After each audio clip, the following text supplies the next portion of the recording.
Wah, kepala kambing ini mau dijadikan apa ya? Oh, kepala kambing ini ternyata menjadi bahan utama menu spesial tengkleng kepala kambing bumbu rempah di kedai makan Desa Selok Awar-Awar, Kecamatan Pasirian, Lumajang, Jawa Timur. Cara memasaknya, kepala kambing utuh yang telah direbus selama lebih dari 6 jam dibakar terlebih dahulu di atas tungku untuk menghilangkan aroma kambing.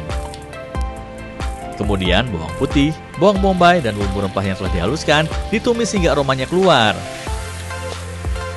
Selanjutnya, kepala kambing dimasak bersama bumbu dan kuah kaldu hingga matang. Meski terlihat ekstrim, namun soal rasa tak perlu ditanya. Tekstur daging kepala kambing yang lembut, ditambah bumbu rempah yang meresap, menjadi perpaduan yang sempurna. Kuliner ini sangat cocok dinikmati dengan nasi hangat. Perpaduannya itu dengan rempah-rempahnya sangat pas dan bau kambingnya hampir tidak ada lah. Jadi di lidah itu sangat terasa sekali bumbunya gitu. Kalau teksturnya gimana dagingnya? Teksturnya sangat lembut, kemudian tidak keras sehingga kita tidak usah pakai pisau, meskipun sudah disediakan pisau, pakai tangan saja itulah sudah langsung bisa. Mulai awal dari pembakaran itu antara butuh waktu 20 menit sama pembersihan gitu bos. Malah perebusan itu sampai 6 jam 7 jam. Biar apa itu? Biar empuk bos, terus membuang baunya kambingnya juga. Satu porsi tengkleng kepala kambing yang bisa dinikmati 4-5 orang ini dibanderol Rp180.000.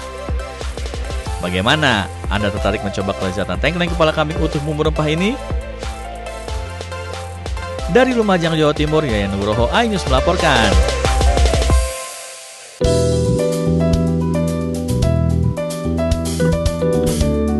Menikmati rujak sambil melihat keindahan air terjun mungkin hanya terjadi di Kabupaten Tuban, Jawa Timur. Tepatnya di Desa Mulyo Agung, Kecamatan Singgahan, sisi selatan dari pusat kota Tuban.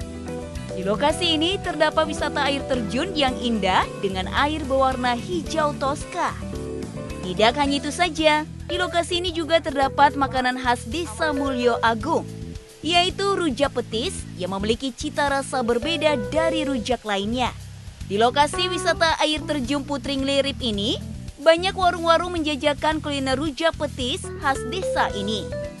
Rujak petis sendiri terdiri dari berbagai bahan buah-buahan segar, petis udang atau ikan, sayuran hijau, hingga bumbu kacang. Yang membedakan dari rujak lainnya, selain cita rasa khas, kita juga bisa merasakan sensasi makan rujak petis dengan spot menghadap bawah air terjun Putring Lirip yang mempesona. Dari Surabaya. Kesini sama siapa? Sama teman. Sama teman aja. Kesini udah berapa kali ini? Satu kali ini. Ini tadi makan rujak apa enggak? Rujak buah.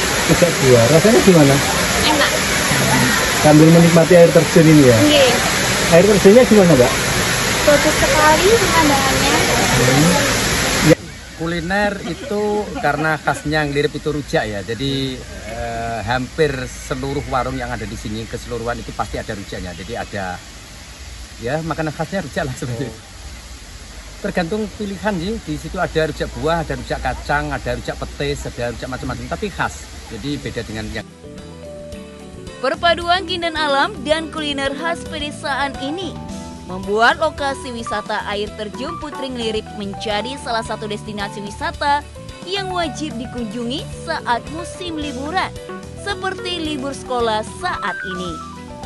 Dari Tuban, Jawa Timur, Pipi Wibawanto, iNews melaporkan.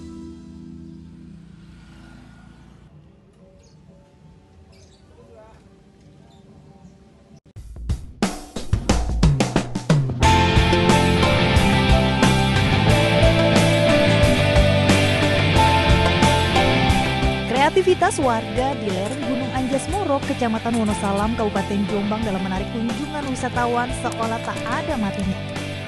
Seperti menu baru yang viral di Wonosalam ini, yakni nasi babat godong jati. Nasi babat disajikan dengan lauk daging bagian dalam atau jeroan sapi. Uniknya nasi babat ini disajikan tidak menggunakan piring seperti biasa, tetapi menggunakan wadah daun godong jati. Selain karena bahan baku daun jati di lereng Gunung Anjas Moro melimpah, penggunaan daun jati sebagai pembungkus makanan juga dapat memberikan aroma khas yang membuat makanan lebih nikmat. Selain itu, penggunaan daun jati sebagai pembungkus konon dapat membuat makanan menjadi lebih awet atau tidak mudah basi. Nasi jagungnya enak, terus sambelnya juga pas, nggak terlalu pedas juga enak. Terus yang menjadi khas ini adalah daun jatinya, sehingga aromanya ada aroma khas. Selain itu juga petenya yang menjadi khas Wonosalam ini, yang menjadi ciri khas tersendiri, menjadi perpaduan yang Sensasinya yang pertama wangi, bau daun jati. Yang kedua, kalau misalkan mau di take away kemana-mana, kalau misalkan keluar kota, itu nggak gampang basi. Dalam penyajiannya tak hanya nasi putih, tapi juga nasi jagung yang menjadi favorit sebagian besar pengunjung. Harga per porsi nasi babat godong jati ini hanya Rp15.000, yang setiap hari bisa laku hingga 100 porsi. Dan pada hari libur bisa mencapai 250 porsi per hari. Dari Jombang, Jawa Timur, Mukhtar Bagus, iNews melaporkan.